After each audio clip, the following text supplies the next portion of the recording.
Bonjour à toutes et à tous et bienvenue sur Éducative. Alors aujourd'hui, calculer U28 pour cette suite géométrique là qui est donnée. Et vous voyez bien que le premier terme, c'est le terme de rang 3 et ce n'est pas le terme de rang 0. Vous avez bien à faire une suite géométrique puisque UN plus 1 c'est égal à 2 fois UN. Ici, vous avez toujours une constante, c'est tout le temps la même valeur. Et on va devoir utiliser une formule pour calculer U28. Alors, ce n'est pas cette formule-là, puisque cette formule-là, elle ne dépend que de U0. On va utiliser cette formule-là.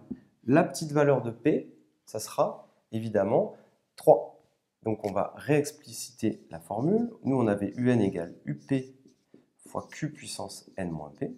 Et nous allons adapter cette formule-là, cette formule-là à notre exercice. Alors, UN, combien ça vaudra? Eh bien, on pourra le calculer rapidement grâce à cette formule. Mais nous, ici, petit n, il vaut combien? Il vaut 28. D'accord? Donc, on écrira U indice 28.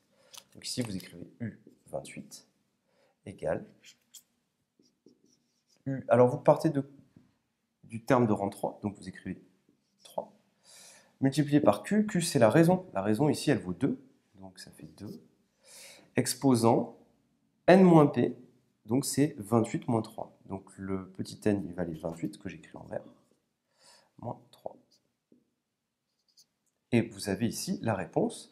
Au final, qu'est-ce qu'il faudra calculer? Eh bien, U28, ça sera donc égal à 50 multiplié par 2 à la puissance 28 moins 3, c'est-à-dire 25. Alors, 25, c'est quoi? Eh bien, c'est le nombre de fois qu'il a fallu multiplier U3 pour arriver à U28.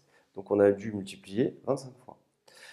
Mais le mieux, c'est vraiment de connaître la formule qui est là et de savoir la réutiliser à chaque fois. Un autre exercice va arriver tout de suite après, qui est un peu plus subtil que celui-ci, mais qui utilise un petit peu les mêmes formules. Il faut savoir le faire. Je vous remercie, à très bientôt sur Éducative.